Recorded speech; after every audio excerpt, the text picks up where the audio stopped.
सभी भाइयों और बहनों को राधे राधे। आप सभी का आपके अपने YouTube चैनल पर स्वागत है। साधु और चूहा। महिलरोपयम नामक एक दक्षिणी शहर के पास भगवान शिव का एक मंदिर था। वहाँ एक पवित्र ऋषि रहते थे और मंदिर की देखभाल करते थे। वे भिक्षा के लिए शहर में हर रोज जाते थे और भोजन के लिए शाम को वापस आते थे। वे अपनी आवश्यकता से अधिक एकत्र कर लेते थे और बाकी का बर्तन में डालकर गरीब मजदूरों में बांट देते थे, जो बदले में मंदिर की सफाई करते थे और उसे सजावट का काम किया करते थे। उसी आश्रम में एक चूहा भी अपने बिल में रहता था और हर रोज कटोरे में से कुछ न कुछ भोजन चुरा लेता था। जब साधु को एहसास हुआ कि एक चूहा भोजन चोरी करता है तो उन्होंने इसे रोकने के लिए सभी तरह की कोशिशें की। उन्होंने कटोरे को काफी ऊंचाई पर रखा ताकि चूहा वहां तक पहुंच न सके, और यहाँ तक कि एक छड़ी के साथ चूहे को मार भगाने की भी कोशिश की, लेकिन चूहा किसी भी तरह कटोरे तक पहुंचने का रास्ता ढूंढ लेता और कुछ भोजन चुरा लेता था। एक दिन एक भिक्षुक मंदिर की यात्रा करने के लिए आए थे, लेकिन साधु का ध्यान तो चूहे को डंडे से मारने में था और वे भिक्षुक से मिल भी नहीं पाए।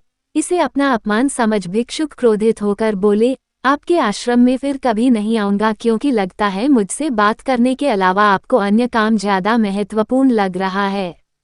साधु विनम्रतापूर्वक चूहे से जुड़ी अपनी परेशानियों के बारे में भिक्षुक को बताते हैं कि कैसे चूहा उनके पास से भोजन किसी न किसी तरह से चुरा ही लेता है।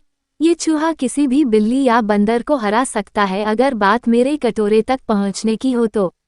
मैंने हर कोशिशें की है, लेकिन वो हर बार किसी न किसी तरीके से भोजन चुरा ही लेता है। भिक्षुक ने साधु की परेशानियों को समझा और सलाह दी, चूहे में इतनी शक्ति, आत्मविश्वास और चंचलता के पीछे अवश्य ही कुछ न कुछ कारण होगा। मुझे यकीन है कि इसने बहुत सारा भोजन जमा कर रखा होगा और यही कारण है कि चूहा अपने आप को बड़ा महसूस करता है और इसी से उसे ऊंचा कूदने की शक्ति मिलती है। चूहा जानता है कि उसके पास कुछ खोने के लिए नहीं है, इसलिए वो डरता नहीं है। इस प्रकार साधु और भिक्षुक निष्कर्ष निकालते हैं कि अगर वे चूहे के बिल तक पहुंचने में सफल होते हैं तो वे चूहे के भोजन के भंडार तक पहुंचने में सक्षम हो जाएंगे। उन्होंने फैसला किया कि अगली सुबह वो चूहे का पीछा करेंगे और उसके बिल तक पहुंच जाएंगे। अगली सुबह वो चूहे का पीछा करते हैं और उसके बिल के प्रवेश द्वार तक पहुंच जाते हैं। जब वो खुदाई शुरू करते हैं तो देखते हैं कि चूहे ने अनाज का एक विशाल भंडार बना रखा है। फौरन ही साधु ने सारा चुराया गया भोजन एकत्र करके मंदिर में लिवा ले जाते हैं।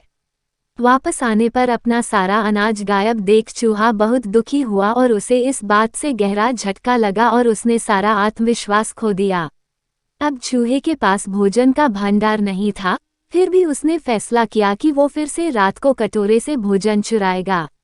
लेकिन जब उसने कटोरे तक पहुंचने की कोशिश की तब वह धड़ाम से नीच गिर गया और उसे यह एहसास हुआ कि अब न तो उसके पर शक्ति है और न ही आत्मविश्वास। उसी समय साधु ने भी छड़ी से उस पर हमला किया।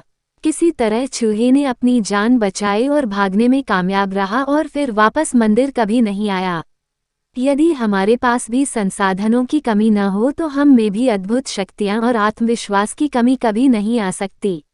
अगर आपको ये वीडियो पसंद आई हो तो इसको लाइक करें और अपने दोस्तों के साथ शेयर करें। अगर आप मेरे चैनल पर नए हो तो इसको सब्सक्राइब करें और बेल आइकन को प्रेस करें ताकि आने वाली सभी वीडियो का नोटिफिकेशन आपको सबसे पहले प्राप्त हो। राधे राधे।